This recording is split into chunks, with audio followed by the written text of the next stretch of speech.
பரலோகத்தின் தேவன் தந்திருக்கிற நல்ல கிருபைக்காக ஆண்டவரை ஸ்தோத்தரிக்கிறேன். இந்த நல்ல வாய்ப்புக்காக கர்த்தரை மகிமைப்படுத்துகிறேன்.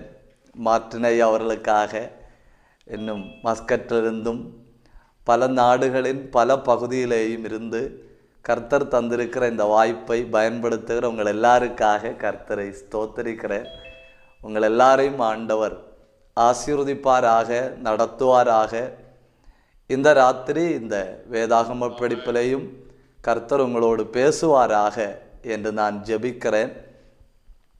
கடந்த வாரத்தில் நாம் முக்கியமான சில காரியங்களை தியானித்தது உங்கள் ஞாபகத்தில் இருக்கிறது என்று நான் நினைக்கிறேன். இயேசு கிறிஸ்து யார் என்பதையும், இயேசு கிறிஸ்து எனக்காக என்ன செய்தார் என்பதையும், அவர் யார் என்பதற்காக 7 காரியங்களையும், இயேசு கிறிஸ்து எனக்காக என்ன செய்தார் என்பதற்காக 3 காரியங்களையும் நாம் கொஞ்சம் ஆழமாக நாம் தியானித்தது உங்கள் ஞாபகத்தில் இருக்கிறது. அதன் தொடர்ச்சியாக இந்த ராத்திரி நாம் தியானிக்க போகிறோம். இந்த ராத்திரி நாம் தியானிக்க போகிறதின் முக்கியமாக 3 கருத்துகள்: உபத்திரவம், ஆராதனை, ஆவிக்குள்ளாதல். எல்லாவற்றையும் ஒரே வார்த்தையில் கூற வேண்டுமெனில் ஆவிக்குள்ளாகி ஆராதித்தல் என்கிற தலைப்பில் இந்த ராத்திரி நாம் வேத வசனங்களை தொடர்ச்சியாக தியானிக்க தொடங்குகிறோம்.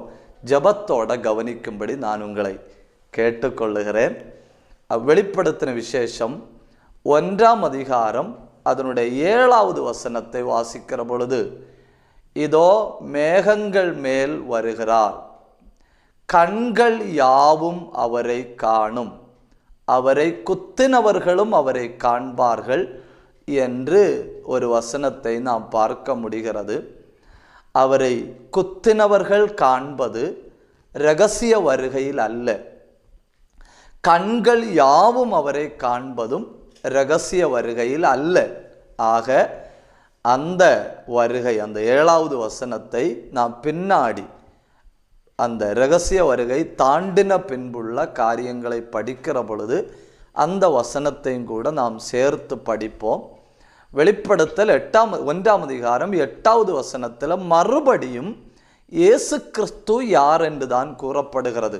ஆக வெளிப்படுத்தின விசேஷத்தின் 1ஆம் அதிகாரம் முழுக்க நாம் கிறிஸ்துவைத்தான் பார்க்க முடிகிறது. மறுபடியும் இயேசு கிறிஸ்து யார் என்று 1ஆம் அதிகாரம் 8வது வசனத்தில் பார்க்கிறோம். இருந்தவரும் இருக்கிறவரும் வருகிறவரும் அல்பாவும் ஓமேகாவும். அல்பா என்பது கிரேக்க மொழியின் முதல் வார்த்தை, முதல் எழுத்து. ஆங்கிலத்தில் ஏ அப்படின்னு சொல்வதை போல கிரேக்க மொழியில் ஆல்ஃபா ஏ. ஒமேகா என்பது ஆங்கிலத்தில் இசட் என்று சொல்வதை போல அமெரிக்கர்கள் சி என்று சொல்வார்கள், ஜி என்று சொல்வதை போல அல்லது இசட் என்று சொல்வதை போல கிரேக்க மொழியில் ஒமேகா கடைசி வார்த்தை. அப்போது ஐ ஆம் தி ஏ அண்ட் இசட், நான் அல்பாவும் ஓமேகாவுமாக இருக்கிறேன் என்றால் நான் ஏவும் இசட்டுமாக இருக்கிறேன் என்று ஆண்டவர் சொல்லுகிறார். தொடர்ந்து நாம் யோவான் எங்கே இருக்கிறார், அங்கே இருப்பதற்குரிய காரணங்கள் என்ன என்பவைகளை பற்றி ஒரு வசனத்தில் நாம் பார்க்கிறோம். அந்த வசனத்தை வாசித்து இந்த ராத்திரி நாம் உட்பகுதியில் கடந்து போகலாம். வெளிப்படுத்தின விசேஷம் 1ஆம் அதிகாரம் 8வது வசனத்தை 9வது வசனத்தை வாசிக்கலாம். கொஞ்சம் முக்கியத்துவம் வாய்ந்த ஒரு வசனம். When you read this verse in English, you see I John, யோவானாகிய நான். கன்ஃபர்மேஷன். மாயக்காரர்கள் இப்படி சொல்ல முடியாது. A hypocrite can never explain himself with his name I. ஒரு மாயக்காரன் தன்னுடைய பேரையும் சொல்லி நான் அப்படின்னு சொல்ல முடியாது. அவன் மறைந்திருக்கதான் பார்ப்பான். அவன் தன் பேரையோ தன் இருப்பிடத்தையோ தன்னை பற்றின சகலத்தையும் மறைத்து வைப்பதற்கு தான் பார்ப்பான். அவர் அப்படி இல்லை, தன்னை வெளிப்படுத்துறார். ஐ ஜான். இது ஒரு ஒரு தீர்க்கதரிசிகள் தங்களை வெளிப்படுத்தும்படி பயன்படுத்துகிற ஒரு முறை. It's a prophetic pattern. தானியேல் தீர்க்கதரிசியின் புஸ்தகத்தை நீங்கள் வாசித்தால் தெரியும். அங்கே அவர் சொல்றாரு தானியேல் ஆகிய நான், இங்க இவர் சொல்றாரு யோவான் ஆகிய நான். தானியேல் ஆகிய நான் அப்படின்னு சொல்லி தானியேல் தீர்க்கதரிசியின் புஸ்தகத்தில் பல முறை நாம் பார்க்க முடிகிறது. ஒரு வசனத்தை வாசிக்கலாம். தானியேல் 8ஆம் அதிகாரம் 15வது வசனம். தானியேல் 8ஆம் அதிகாரம் 15வது வசனம். Daniel chapter 8 and verse 15. தானியேல் ஆகிய நான். இப்போ அதே ஒரு தீர்க்க தரிசன முறை யோவான் பின்பற்றுகிறார். யோவான் சொல்றாரு ஐ ஜான், யோவான் ஆகிய நான். யோவான் ஆகிய நான் அப்படின்னு ஒரு இடத்துல மட்டும் இல்லை, 3 இடங்கள்ல சொல்லப்பட்டிருக்கிறது. வெளிப்படுத்தின விசேஷத்துல 3 இடங்களில் சொல்லப்பட்டிருக்கிறது யோவான் ஆகிய நான். அந்த 3 வசனங்களையும் ஒன்று வாசியுங்க. வெளிப்படுத்தல் 21ஆம் அதிகாரம் 2வது வசனம். Revelation 21 verse 2. Revelation 22 verse 8. 22ஆம் அதிகாரம் 8வது வசனம்.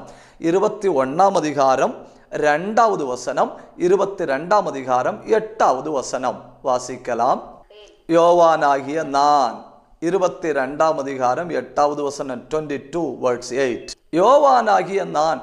இந்த யோவான் ஆகிய நான் அப்படின்னு சொல்லும்போ நீங்க தயவு செஞ்சு நான் இனி சொல்ல போற காரியத்தை ஞாபகத்தில் வச்சிருக்கணும். புதிய ஏற்பாட்டை நாம 3ஆ பிரிக்க முடியும். புதிய ஏற்பாட்டை 3ஆ பிரிக்க முடியும். 1 வரலாறு.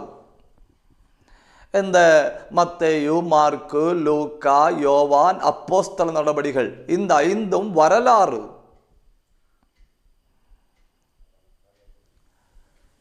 அடுத்து வருகிற புஸ்தகங்கள் ரோமர் முதல் யூதாவின் நிருபம் வரை உள்ள புஸ்தகங்கள் உபதேசங்கள்.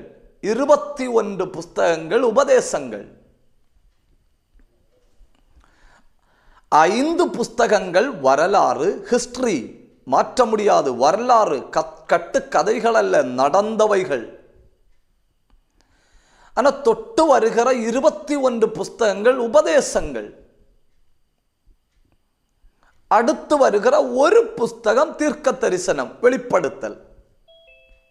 நீங்க இதை கூர்ந்து கவனித்தா தெரியும். இதுல ஏதாவது ஒன்றை செய்யும்படிதான் கர்த்தர் மனிதர்களை பயன்படுத்துகிறார். ஒன்றை. மத்தேயுவை கொண்டு வரலாறை எழுதுகிறார், மார்க்குவை கொண்டு வரலாறை எழுதுகிறார். தேங்க்யூ ஐயா. மார்க்குவை கொண்டு வரலாறை எழுதுகிறார். லூக்காவை கொண்டு வரலாறை எழுதுகிறார். மத்தேயு, மார்க்கு, லூக்கா இவர்கள் வரலாற்று பகுதியை தாண்டி எதையும் எழுதினதில்லை. New Testament is divided into 3. History, Matthew to Acts, history. Then doctrine, உபதேசங்கள், Romans to Jude, doctrine. Then prophecy, வெளிப்படுத்தின விசேஷம், revelation, prophecy. God used to one person write one area. ஹிஸ்டரியை பற்றி எழுத ஒரு ஆளை பயன்படுத்துகிறார். உபதேசத்தை பற்றி எழுத ஒரு ஆளை பயன்படுத்துகிறார். தீர்க்க தரிசனத்தை பற்றி எழுத ஒரு ஆளை பயன்படுத்துகிறார். பவுல் வரலாற்று பகுதிகளை எழுதல. Paul the apostle never touched the historical side to pen down. அவர் உபதேச பகுதிக்கு ஆண்டவர் பயன்படுத்துகிறார். பேதுருவை உபதேசங்களை எழுதும்படி பயன்படுத்துகிறார்.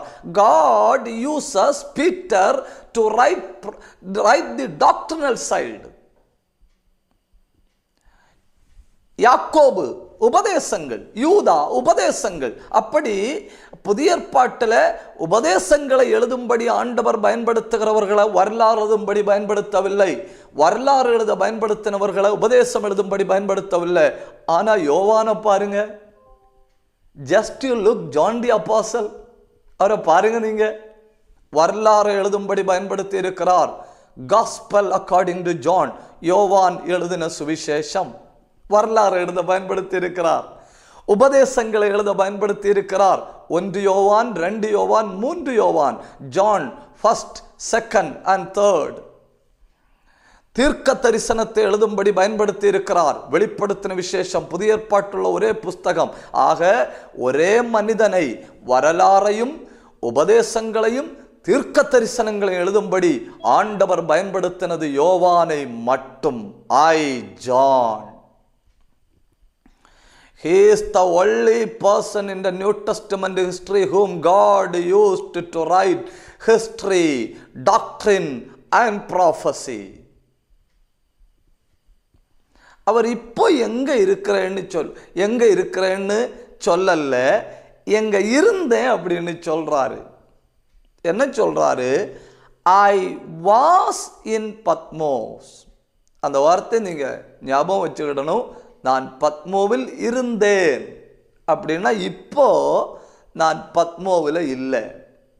இப்போ நான் பத்மோவில் இல்லை. இந்த காரியங்களை நான் கண்ட பொழுது நான் பத்மோவில் இருந்தேன்.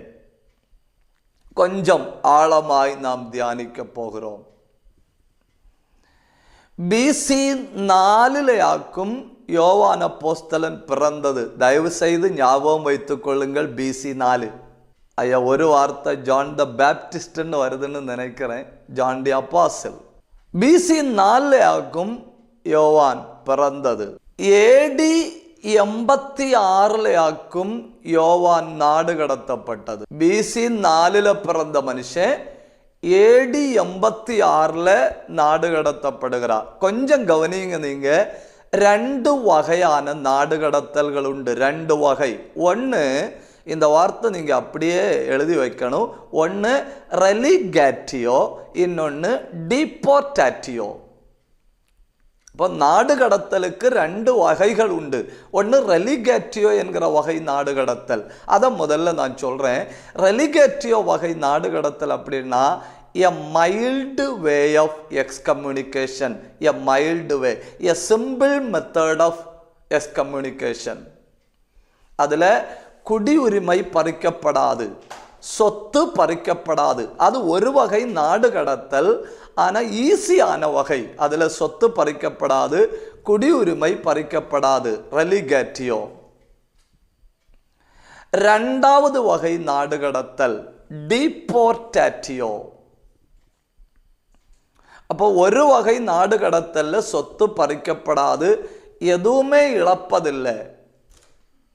ஆனா 2வது வகை நாடு கடத்தல்ல he will be completely exiled. அதாவது அப்படிப்பட்ட ஒரு மனுஷனுடைய even his presence is considered as alien and unlawful.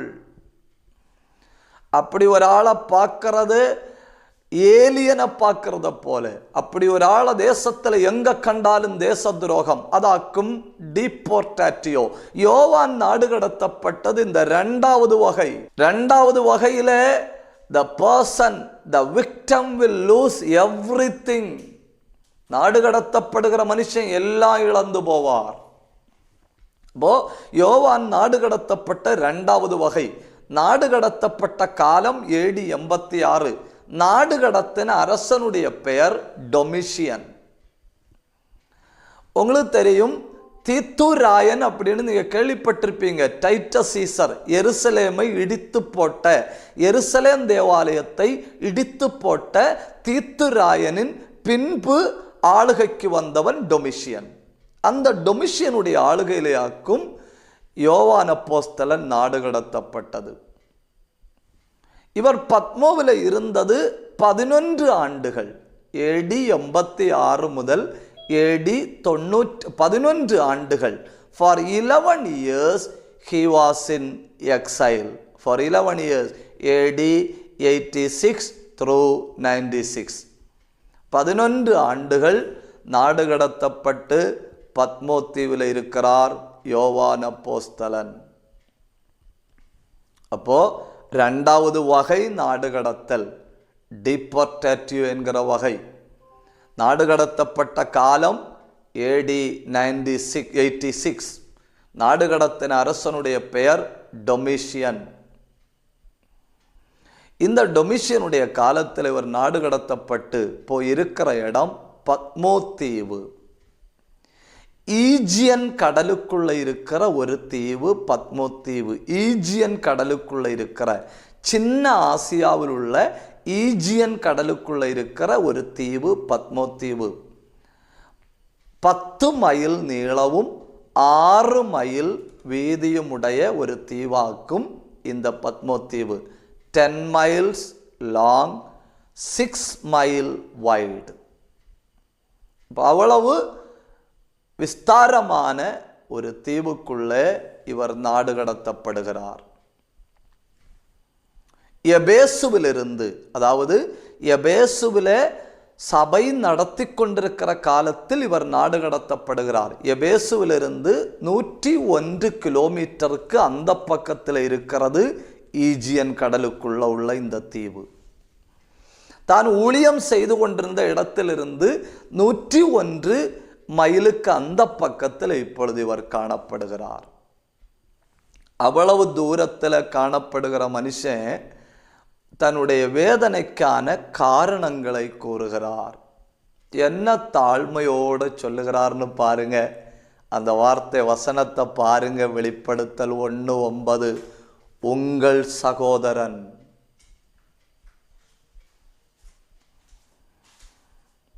Your brother. இதற்கு மேல ஒரு மனுஷன் தன்னை தாழ்த்த முடியாது, தெரியுமா உங்களுக்கு?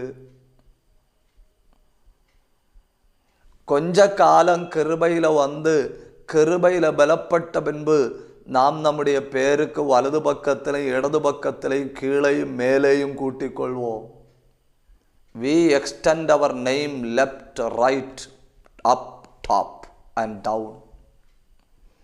But he has one word to say, your brother. உங்கள் சகோதரன் இயேசு கிறிஸ்துவின் நிமித்தம் வருகிற உபத்திரவத்துக்கும் பொறுமைக்கும் பங்காளியாயிருக்கிற நான்.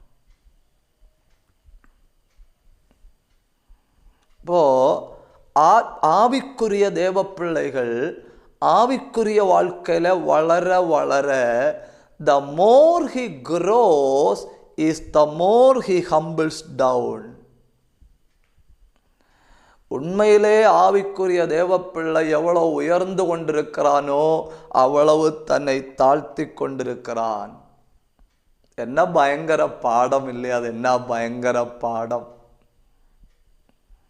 தான் உபத்திரவப்படுறதுக்கான காரணம் 2 வார்த்தையில சொல்லி முடிக்கிறார். 1, கிறிஸ்து இயேசுவின் வசனம். 2, சாட்சி. நான் இப்போ வேதனைப்படுவதற்கு 2 காரணங்கள். 1, வேர்ட் ஆஃப் காட். 2, டெஸ்டிமனி. இப்போ 2 காரணங்களுக்காக அவர் வேதனைப்படுகிறார். வசனத்தின் நிமித்தமும் சாட்சியின் நிமித்தமும். நமக்கு வேதனைகள் வருவதற்கு சில காரணங்களை வேதத்திலிருந்து அங்கங்காய் வேகமாக சில வசனங்களை பார்க்கலாம். ஏன் நமக்கு வேதனைகள் வருகிறது? 1, ரோமர் நிருபம் 5ஆம் அதிகாரம் 1, 2, 3 வசனங்கள். Romans chapter 5 verses 1, 2, 3. அங்கே வேதனை வருவதற்கான there is the strongest evidence for our pain, the reason for our trouble. என்ன? உபத்திரவம் பொறுமையும், பொறுமை பரீட்சையும், பரீட்சை நம்பிக்கையும் உண்டாக்கும் என்று நாங்கள் அறிந்து.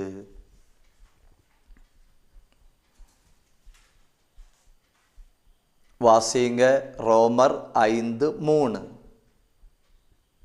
அது மாத்திரமல்ல, உபத்திரவம் பொறுமையும், பொறுமை பரீட்சையும், பரீட்சை நம்பிக்கையையும் உண்டாக்கும் என்று நாங்கள் அறிந்து உபத்திரவங்களிலேயும் மேன்மை பாராட்டுகிறோம். காரு கிடைத்தது, பிரைஸ் தி லார்ட். நல்ல வீடு கிடைத்தது, பிரைஸ் தி லார்ட். அதெல்லாம் பிரைஸ் தி லார்ட் சொல்ல வேண்டியது. அவங்க கிறிஸ்துவின் நாமத்து நிமித்தம் ஒன்று கிடைச்சது. Praise the Lord.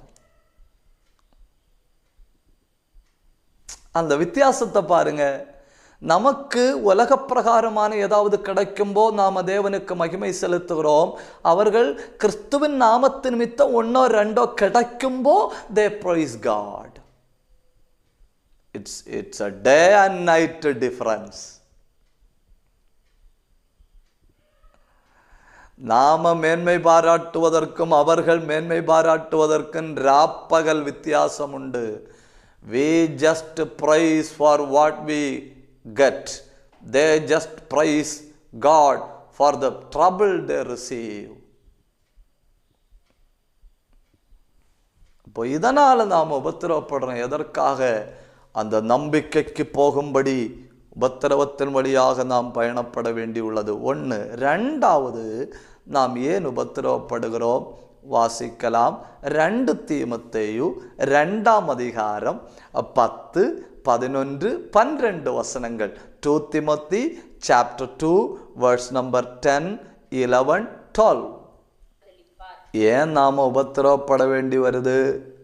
அவரோடு கூட பாடுகளை சகித்தோமானால் அவரோடு கூட ஆளுகை செய்வோம். அவரோடு கூட மரித்தோமானால் அவரோடு கூட பிழைத்திருப்போம். என்ன பயங்கரமான விளக்கங்கள்! ஒரு தேவ மனுஷன் வேதனைப்படுவதற்கு கொடுக்கிற விளக்கத்தை பாருங்க. கூட பாடுபட்டா, if we suffer with him, we will reign with him. Dear brothers and sisters who seriously listen the word of God, let me tell you, if you suffer for him, you will reign with him. அவரோடு கூட வேதனைப்பட்டால் அவரோடு கூட ஆளுகை செய்ய முடியும். அடுத்து நமக்கு வேதனை வருவதற்கு காரணம் என்ன? இது கொஞ்சம் முக்கியத்துவம் வாய்ந்த வசனம். 2 தீமோத்தேயு 3ஆம் அதிகாரம் 12வது வசனம். 2 Timothy chapter 3 and verse number 12. Finished. என்ன? கிறிஸ்தேசுவுக்குள் தேவபக்தியாய் வாழணும்னு நினைச்சாலே போதும், you will be troubled. எல்லாருக்கும் உபத்திரம் வரும்னு நினைக்கக்கூடாது.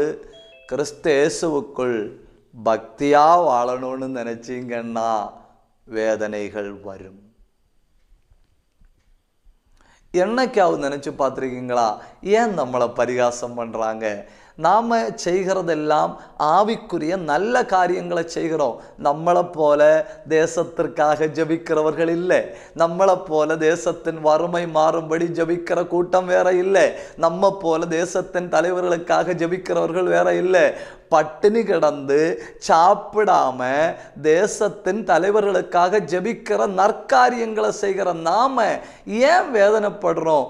என்னைக்காவது நீங்க யோசிச்சிருக்கீங்களா? பேதுரு ஒரு சரியான விளக்கத்தை கொடுக்கிறாரு. அந்த வசனத்தை நீங்க பாருங்க. அடிக்கடி உங்களுக்கு அந்த வசனத்தை பார்க்க தோணும். பேதுரு என்ன சொல்றாருன்னு பாருங்க. 1 பேதுரு 4ஆம் அதிகாரம் 3, 4 வசனங்கள். 1 Peter chapter 4 verse number 3 and 4. என்ன பயங்கரம்னு பாருங்க. அவங்க விழுந்து கிடக்கிறாங்க, நீங்க அந்த விழுந்து கிடக்கிற கூட்டத்தில் இல்லை. You are not counted with them. That's why they are attacking.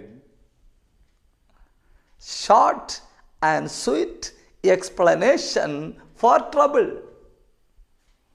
ஏன் நாம் வேதனைப்படுறோம்? எல்லாருமா ஒரு சேற்றுக்குள்ள விழுந்து கிடந்தோம். நம்ம கர்த்தர் அதுலேருந்து கரையேற்றினாரு. அவங்க பார்க்குறாங்க majority is still in the pit, some are standing outside. அதனால் வேதனைப்படுத்துகிறார்கள்.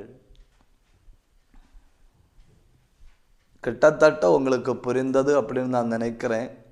இவைகளை எல்லாம் நான் சொன்னாலும் ஆதி நூற்றாண்டில் யோவான் காலத்தில் உபத்திரவப்படுவதற்கான காரணங்கள் சில நான் உங்க முன்ன சொல்லணும். 1, அரசர்கள் ஆராதிக்கப்பட வேண்டியவர்கள் அப்படின்னு சொல்லி அரசாங்கம் கட்டளையிட்ட பொழுது தேவ பிள்ளைகள் அரசர்களை ஆராதிக்க மறுத்ததினால் உபத்திரவப்பட்டார்கள். 1.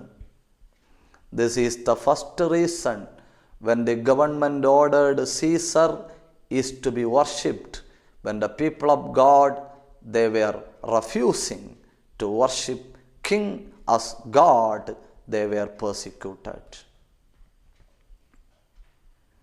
அரசனை அரசனாக அங்கீகரித்தார்கள், அரசனை தெய்வமாக அங்கீகரிக்க முடியாது, ஆகவே உபத்திரவப்பட்டார்கள். 1வது காரணம்.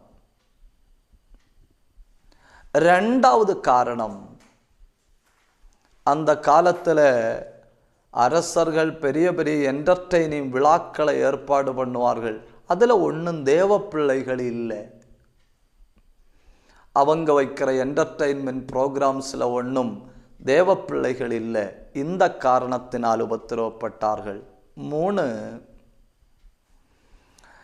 அரசாங்கம் ஏதாவது தவறை செய்கிற பொழுது அந்த தவறை மறைக்கும்படி அந்த குற்றத்தை தேவ பிள்ளைகளின் தலையில் வைத்து கொடுத்தார்கள். ஓஹோ, இவர்களால் தான் நாம் வேதனைப்படுகிறோம் என்று சொல்லி அப்படியே வழி திருப்பி விட்டார்கள். They used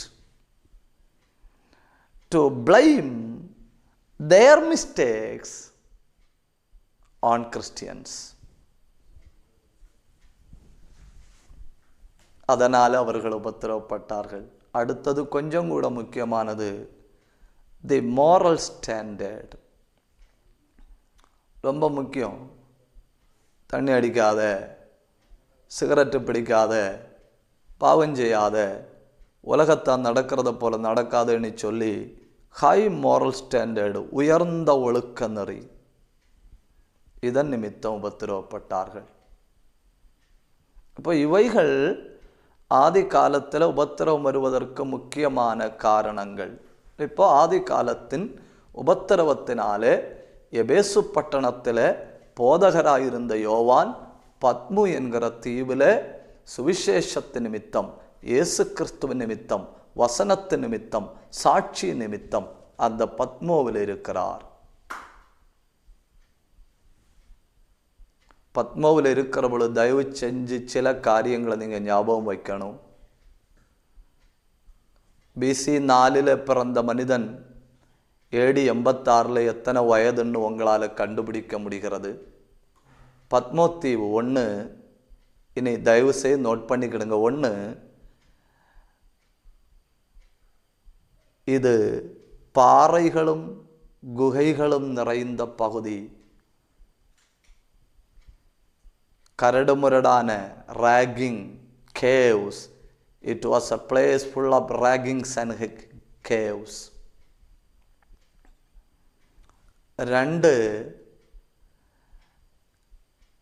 it was a place of volcano. எரிமலை வெடிக்க வாய்ப்புள்ள பகுதி.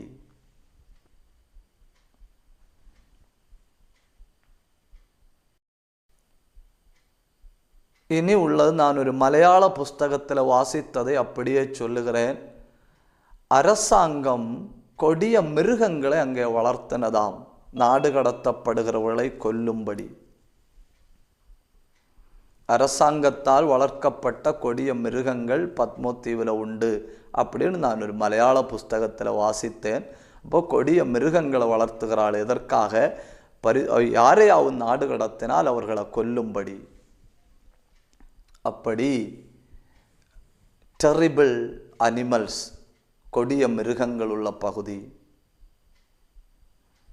அப்படி ஆனால் நாம் ஒரு காரியத்தை கூட சிந்திக்க முடியும். ஏற்கனவே நாடு கடத்தப்பட்டு செத்துப்போனவர்களின் சடலங்கள், the remainings, mortal remainings and relics will be there. It was maybe here and there dry bones. அங்கங்கா உலர்ந்த எலும்புகளை பத்மோத்தீவுக்குள்ள காண முடியும்.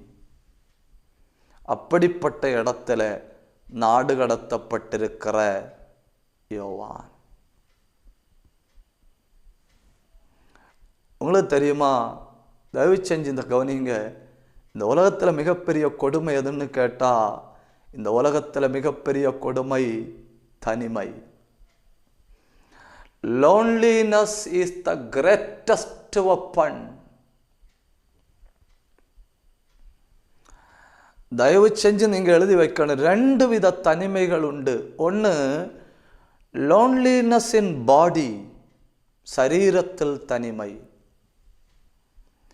2 loneliness in mind, மனதில் தனிமைப்படுதல். சரீரத்தில் தனிமைப்படுவது எப்போ? பக்கத்தில் யாரும் இல்லை, பேச யாரும் இல்லை, உதவி செய்ய யாரும் இல்லை. Nobody is there to talk with me, tell me something. Nobody is there. That is separation in body, loneliness in body. சரீரம் தனிமைப்படுதல். ஆனால் 2 அப்படி இல்லை. நூற்றுக்கணக்கான ஜனங்களுக்கு நடுவில் இருந்தாலும், வீட்டுக்குள்ளே இருந்தாலும், பலர் மத்தியில் இருந்தாலும் மனதளவில் தனிமைப்படுதல். So loneliness itself divided into 2. One separated in body, 2 separated in mind.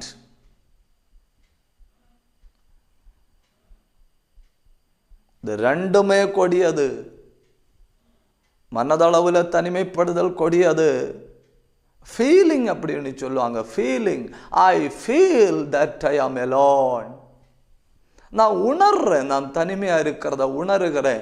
அந்த உணர்வு தனிமை. 2 இன் ரியாலிட்டி, உண்மையிலே சரீரத்தில் தனிமைப்படுதல். இந்த 2 தனிமையும் கொடுமை. அந்த 2 தனிமையிலையும் 10 ஆண்டுகள். தனிமை என்பது ஒரு வயதான மனிதனை பொறுத்தவரை கொடுங்கொடுமை. ஒரே வீட்டுக்குள்ளே இருந்து 2 பேர் ஊழியத்துக்கு வராங்க. என்ன ஆச்சரியம்! ஒரே வீட்டுக்குள்ளே இருந்து 2 பேர் ஊழியத்துக்கு வராங்க. ஒரு ஆளுக்கு என்ன நடக்குதுன்னு பாருங்க. Can you please read Acts chapter 12 verse 1 and 2? அப்போஸ்தல நடபடிகள் 12ஆம் அதிகாரம் 1-2 வசனங்கள். That's right only. தம்பி, அண்ணன் தம்பி ஊழியத்துக்கு இறங்குனாங்க. தம்பி ஊழியத்தின் தொடக்கத்தில் கொல்லப்படுறாரு. யோவானுடைய சகோதரன் வாஸ் மர்டர்டு. ஒரு ஆள் ஊழியத்தில் இறங்கி கொல்லப்படுது. அடுத்த ஆள் வயதான காலத்தில் தனிமையாக ஒரு தீவுக்குள்ளே இருக்கு. நானோ நீங்களோ இருந்தா ஒருவேளை நம்முடைய விசுவாசத்தின் வேர்கள் கொஞ்சம் ஆடி கொடுக்க வாய்ப்புண்டு.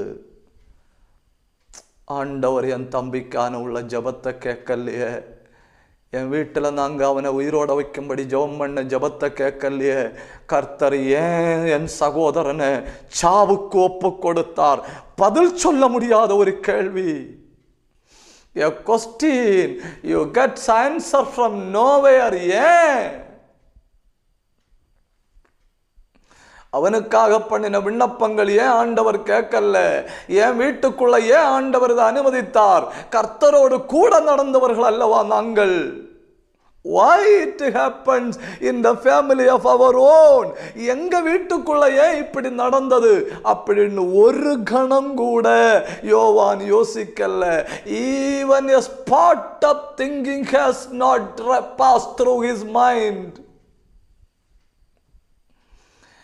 ஒரு சின்ன காய்ச்சல் வந்து 2 நாள் நீண்டு நிற்கும்போ கேள்வி கணைகளை we just take arrows of questions and send to God, but he has no question. கேள்விகளே இல்லாமல் accepting the ways of God. அதெல்லாம் என்ன பயங்கரம்! ஒருத்தன் தொடக்க காலத்தில் கர்த்தருக்காக எடுக்கப்படுகிறான். அடுத்தவன் வயதான காலத்தில் அதே ஆண்டவருக்காக பலிபீடத்தில் வச்சு எவனை வெட்டி பலியிடணும்னு ஆண்டவர் கேட்டாரோ அவனும் கர்த்தரை பின்பற்றினா. ஈசாக்கு என்ன செஞ்சிருக்கணும்? ஆஹா, நான் சின்ன பையனாக இருக்கும்போது கொல்ல பார்த்த ஆண்டவராக்கும் நீர் அப்படின்னு அவன் சொல்லல. என்ன பலிபீடத்தில் இருந்து காப்பாற்றின கர்த்தர். பயங்கரம் இல்லையா? பயங்கரம். We take too many ways to find out our own excuses, but they take everything as opportunities. அவ்வளோதான். That's all.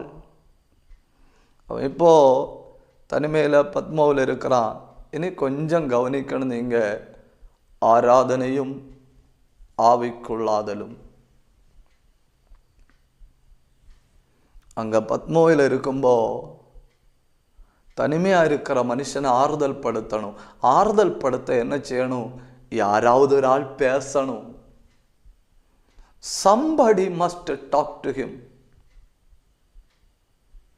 அந்த ஒரு வார்த்தை தானே ஆறுதல் படுத்த முடியும். யாராவது ஒரு ஆள் கூட இருக்கிறாங்க அப்படிங்கிற ஒரு சத்தம் கேட்டால் நல்லா இருக்குமே அப்படின்னு நினச்சிட்டு இருக்கும்போ ஒரு சத்தம் கேட்குது. எக்காலத்தை போன்ற ஒரு சத்தத்தை கேட்டேன். உடனே ஆவிக்குள்ளானேன். நான் இனி சொல்ல போகிற காரியத்தை நீங்கள் தயவு செஞ்சு ஞாபகத்தில் வச்சிருக்கணும். What is worship? ஆராதனை என்றால் என்ன?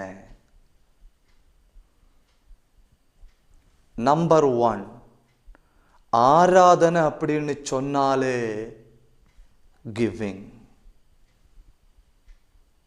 ஆராதனைன்னு சொன்னாலே கொடுப்பது. நீங்க பைபிள்ல எல்லாம் பாருங்க. காயீன் கொடுத்தான். காயீனை விட மேலானதை ஆபேல் கொடுத்தான்.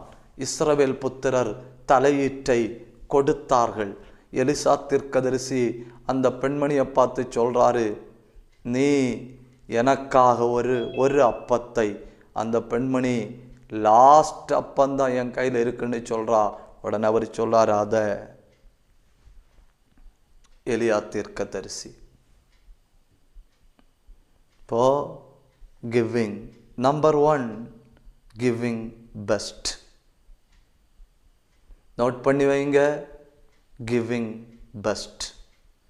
எபிரேயர் 11ஆம் அதிகாரம் 3, 4, 5 வசனங்கள். ஆபேல் காயினை பார்க்கிலும் மேன்மையானது. இப்போ தேவ பிரசன்னத்தில் வரும்போ மேன்மையானதை கொடுக்கணும். 2, கிவிங் ஃபர்ஸ்ட். இஸ்ரவேல் ஜனங்களை பார்த்து ஆண்டவர் சொல்றாரு, உங்க தலையீட்டுகள் என்னுடையது. மேன்மையானது கர்த்தருக்கு. ஃபர்ஸ்ட் தலையீட்டுகள் கர்த்தருக்கு. 3, அந்த ஸ்திரீ எலியாவை பார்த்து சொல்றா, கடைசியில் உள்ளது. Giving best, giving first, giving last. ஆராதனை அப்படின்னு சொன்ன உடனே நமக்கு என்ன ஞாபகம் வரணும்? கொடுப்பது. அப்படின்னா புதிய ஏற்பாட்டில் எது ஆராதனை? என்னையே கொடுப்பது. ரோமர் 12ஆம் அதிகாரம் 1, 2 வசனங்கள். உங்களை ஜீவனாக ஒப்பு கொடுப்பது ஆராதனை.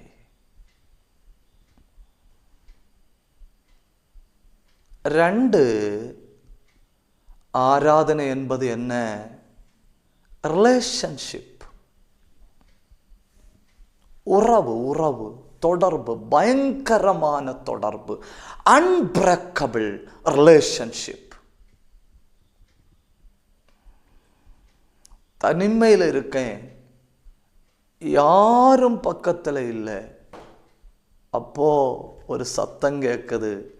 யாரை பின்பற்றினோ, யாருக்காக உழைத்தனோ, ஓடினோ, அவர் என் பக்கத்தில்.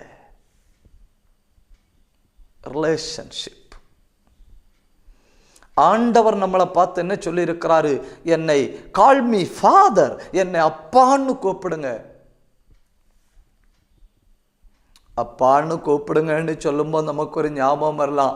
எல்லா மதக்காரங்களும் அவங்க பின்பற்றுகிற தெய்வங்களை அப்பான்னு கூப்பிடலாமே. கூப்பிடலாம், சந்தேகம் இல்லை, கூப்பிடலாம். எனக்கு வருகிற சந்தேகம் என்ன தெரியுமா? எந்த தெய்வங்களாவது என்ன அப்பான்னு கூப்பிடுன்னு சொல்லி இருக்கா?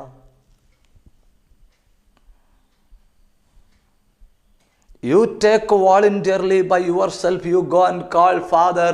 My question is, the opposite side, the God whom you worship, did he ever said to you to call him Father? இவர் சொல்லியிருக்கார் இல்லையா, என் பிரசன்னத்தில் வந்து என்னை தகப்பனே அப்படின்னு கூப்பிடுங்க. அப்போ ஆராதனை அப்படிங்கிறது அப்பா பிள்ளை என்கிற உறவு. சத்தம் மட்டும் இருக்கு, உறவில்லை அப்படின்னு அது ஆராதனை அல்ல. worship is giving, worship is relationship. 3 தயவு செஞ்சு ஞாபகம் வச்சுக்கிடுங்க. 3 worship is feeling, புத்துணர்ச்சியான ஒரு அனுபவம். Worship is giving, worship is relationship, worship is feeling.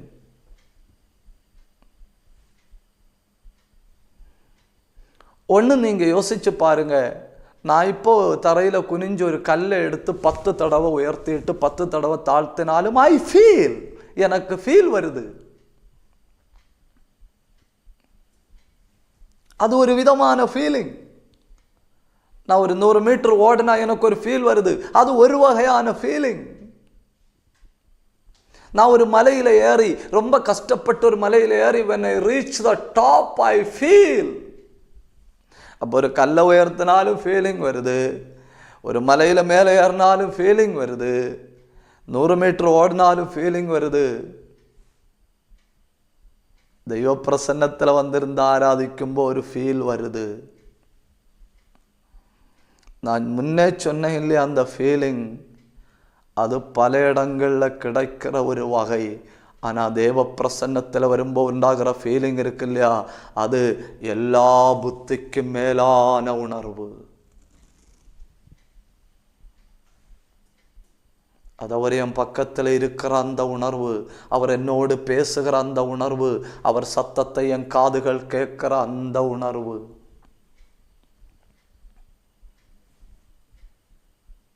அந்த உணர்வு வேற எங்கேயுமே கிடைக்காது. அந்த நிரந்தரமான உணர்வு, it is found only in the presence of God. அந்த ஆழமான உணர்வு இருக்க, அது பணத்தில் கிடைக்காது. that feeling you cannot get in education, that feeling you cannot get in power, that feeling you cannot get anywhere. that is found only at the presence of Jesus Christ. அந்த உணர்வு கர்த்தருடைய பிரசன்னத்தில் மட்டும். நான் வந்தேன், நான் உம்மை கண்டேன், நான் உம்மை உணர்ந்து கொண்டேன். இப்போ உணர்வுகளுக்கு தீர்வு ஆராதனை, தனிமைக்கு தீர்வு ஆராதனை. அடுத்து worship is filling, ஆராதனை நிறைவு. ஆராதனையை பற்றி படிக்கும்போது இவ்வளோ பயங்கரமாக இருக்குன்னா, ஆராதனை நிறைவு. உங்களுக்கு தெரியுமான்னு எனக்கு தெரியல, எதுவுமே நிரப்ப முடியாத சில காலி இடங்கள் நமக்குள்ள உண்டு. அது சில வறுமைகள். பணம் இருக்கு, ஆனால் அந்த வறுமை இருக்கு. I have education but still there is a vacuum. I have everything but still there is a inner vacuum.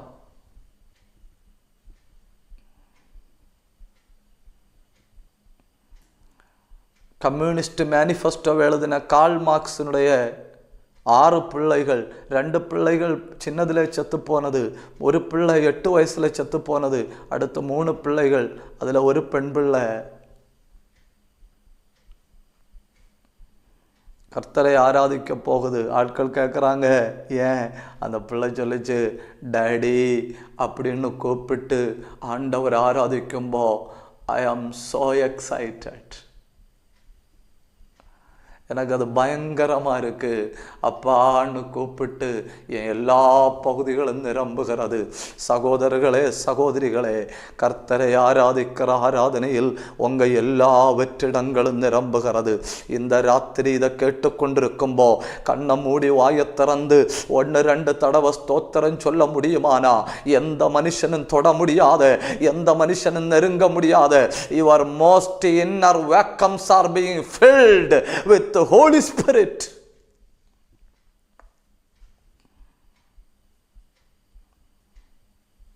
அடுத்து நாம பார்க்க போறது ஆவிக்குள் ஆதல். இது கொஞ்சம் ஆழமானது, தயவாய் நீங்க கவனிக்கணும். ஆவிக்குள் ஆதல் எப்பவுமே தன்னந்தனியா தீவுக்குள்ள இருக்கிற ஆளுக்கு உதவி அந்த தீவுக்குள்ள இருந்து வராது. It must come from out side. அது வெளியே இருந்து தான் வரணும். இப்படி யோவானுக்கு வெளியே இருந்து வருது. என்ன வருது? கர்த்தருடைய நாளில் ஆவிக்குள்ளானேன். பழைய ஏற்பாட்டில் ஆவிக்குள்ளாவது அப்படிங்கிறது it happens gradually. It happens gradually. When you read Ezekiel chapter 47, when you read Ezekiel chapter 37 verse 1, Ezekiel 37:1 வாசிக்கும்போ கர்த்தருடைய கை என் மேல் வந்து நான் ஆவிக்குள்ளானேன். Ezekiel 47 அதிகாரம் 3, 4, 5. When you read Ezekiel chapter 47 3, 4, 5.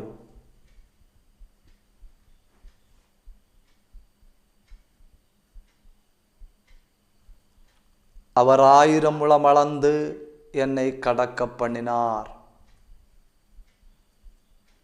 அங்கே தண்ணீர் கணுக்கால் அளவு. எல்லாரும் கேட்குது இல்லையா?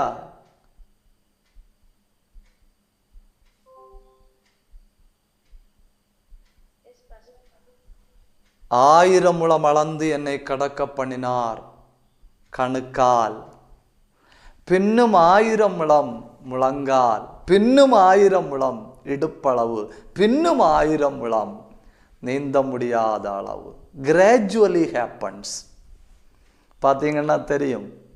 1வது அளவு இயேசுவோடு நடத்தல். 2வது அளவு இயேசுவை போல ஜெபித்தல். 3வது அளவு இயேசுவுக்காக வாழ்தல். அப்பதான் ஆவிக்குள்ள போறேன்.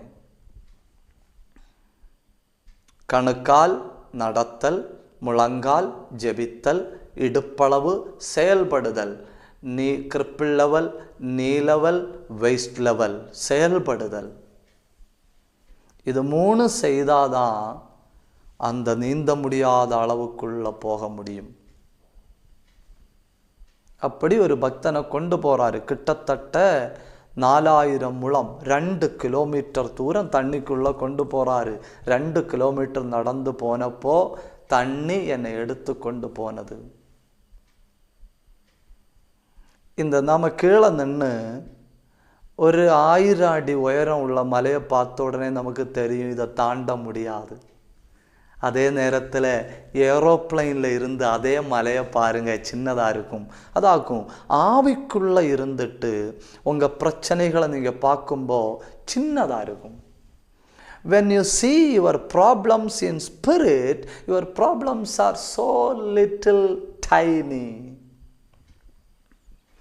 மாம்சத்தில் இருந்து கொண்டு பிரச்சனையை பார்க்கும்போ இவ்வளோ பெரிய பிரச்சனை எப்படி தாண்ட போறனோ, ஆவிக்குள்ள இருந்து பிரச்சனையை பார்க்கும்போ இட்ஸ் சோ ஸ்மால். ரொம்ப சின்னதா இருக்கு பிரச்சனை. அந்த பெரிய கடினமான பத்மோவின் சூடு அங்கே சொல்லப்படல, பத்மோவின் பட்டினி அங்கே சொல்லப்படல. ஏன்னா ஆவிக்குள்ளாகிறவன் sees totally different. ரொம்ப வித்தியாசமாகவும் பார்க்குறான், ரொம்ப வித்தியாசமாகவும் பார்க்குறான். இந்த ராத்திரி முடிக்கிற இடத்துல நான் அடுத்த வாரத்தில் தொடங்குவேன். தயவு செஞ்சு நீங்கள் அடுத்த வாரத்தில் துரிதமாய் கலந்து கொள்ளணும். நான் கிட்டத்தட்ட முடிக்க போகிறேன். ஆவிக்குள் ஆதல். அது ஒரு பயங்கரமான காரியம். நம்முடைய பிதாக்களின் காலத்தில் நாம் இப்போ என்ன பண்ணுறோம்? பாட்டு பாடி பாடி ஆவிக்குள்ளாகிறோம். அவங்க அப்படி இல்லை. அவங்க எப்படின்னு பாருங்க. ஒரு வசனத்தை வாசிங்க. எபேசியர் 5ஆம் அதிகாரம் அதனுடைய 18-19 வசனங்களை வாசிங்க. எபேசியர் 5:18-19. கொள்ளாமல் தயவு செஞ்சு நீங்கள் ஒன்றும் நினைக்காதுங்க. நான் ஒரு கேள்வி கேட்குறேன். முதல்ல பாடினாங்களா, முதல்ல ஆவியில் நிரம்பினாங்களா? முதல்ல ஆவியில் நிரம்பினாங்க, அப்புறம்தான் பாடுறாங்க. நாம் அப்படி இல்லை. நாம் பாடி பாடி பாடி நிரம்புகிறோம். அவங்க நிரம்பி நிரம்பி நிரம்பி பாடினாங்க. ஏன் அவங்களால் அப்படி முடிஞ்சதுன்னா, அவங்க வாசல்ல வரும்பவே அவர் வாசல்களில் துதியோடும் அவர் பிரகாரங்களில் புகழ்ச்சியோடும்.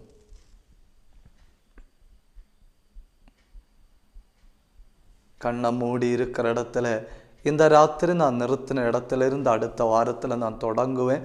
ஆவிக்குள்ளாதலை பற்றி கொஞ்சம் கூட விசாலமாக நான் பேசுவேன்.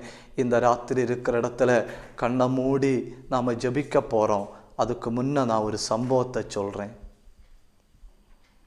ரோமர்கள் கொல்லுகிற வகையில் ஒரு கொடிய வகை கொல்லுகையாக்கும் கிளாடியேட்டர் கில்லிங். நல்ல பயிற்சி பெற்ற ஆட்களை வச்சுருப்பாங்க. பயிற்சி பெற்ற 2 ஆட்களை மைதானத்தில் மோத விடுவாங்க. அரசனும் ஆயிரக்கணக்கான ஜனங்களும் அந்த மைதானத்தில் வந்திருக்கும்போது 2 பேர் மோதி ஒருத்தனை அடித்து தள்ளுவான். பலம் உள்ளவன் பலவீனனை அடித்து தள்ளுவான். அடித்து தள்ளி முடித்த உடனே அவன் ஜனங்களை பார்த்து கேட்பான், இந்த ஆளை கொல்லணுமா அப்படியே விடணுமா?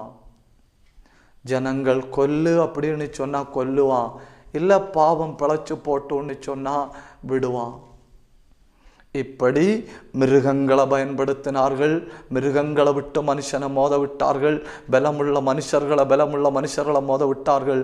இதில் ஒரு பெரிய பிரச்சனை என்னன்னா, நல்ல மல்யுத்தங்களையும் சரீர அபியாசங்களையும் படித்தவங்களை மைதானத்தில் இறக்கி விட்டு தேவ பிள்ளைகளை உள்ளே இறக்கி விட்டாங்க.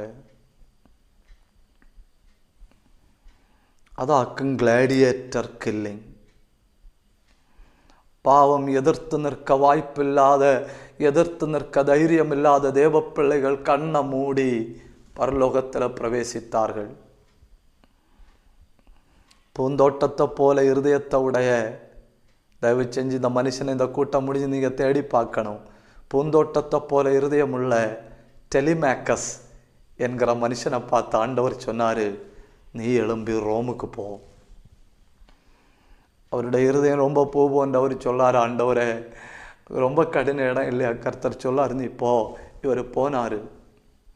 இவர் போன அன்னைக்கு ஆயிரக்கணக்கான ஜனங்கள் ஒரு மைதானத்தை நோக்கி ஓடிட்டு இருக்காங்க. எங்கே போகிறீங்கன்னு கேட்டார். அங்கே உள்ள விளையாட்டு நடக்குது அப்படின்னு சொன்னாங்க. இவர் போய் பார்த்தப்போ ஒரு பெரிய யுத்த வீரன் ஒரு தேவ பிள்ளையை கொன்று கொண்டிருக்கிறான். பூ போல இருதயமுள்ள மனுஷன், இப்படிப்பட்ட காரியங்களை கண்டிராத டெலிமேக்கஸ் உள்ள போய் என்ன செய்யணும்னு தெரியாம ஆயிரக்கணக்கில் ஜனங்கள் அமர்ந்திருக்கிற இடத்துல மொத்த சத்தத்தையும் எடுத்து சொல்றாரு, இயேசுவின் நாமத்தில் நிறுத்துங்க. சொல்லி முடிஞ்ச உடனே மைதானத்தில் உள்ள எல்லா கண்களும் இந்த ஆளை பார்க்குது. கையை உயர்த்திட்டு சொல்றாரு, இயேசுவின் நாமத்தில் நிறுத்துங்க. ஒருத்தன் ஓடி வந்தான், ஈட்டிய கையில் எடுத்தான்.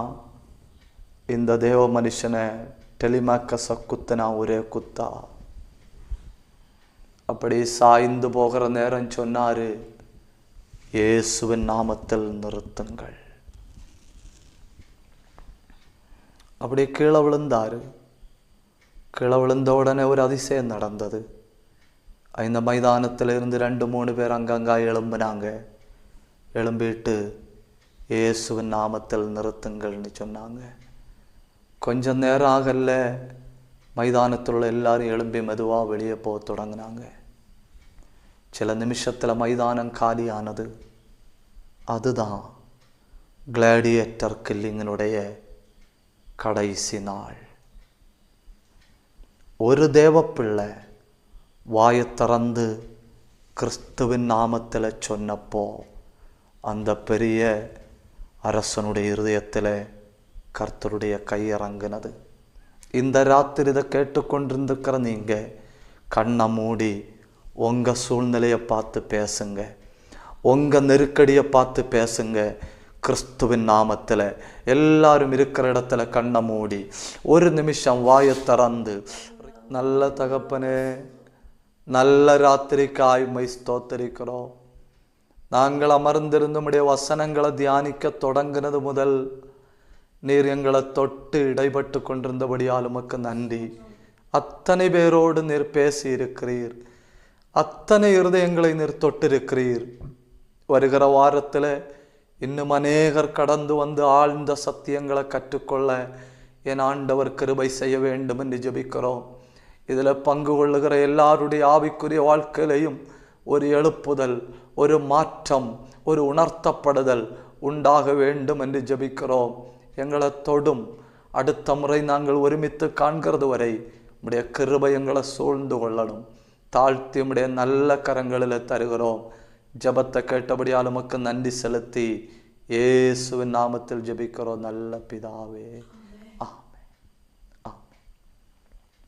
எல்லாருக்கும் கர்த்தருடைய நாமத்தில் நன்றியும் வாழ்த்துக்களையும் தெரிவித்துக் கொள்கிறேன். கர்த்தர் உங்கள் எல்லாரையும் ஆசீர்வதிப்பாராக.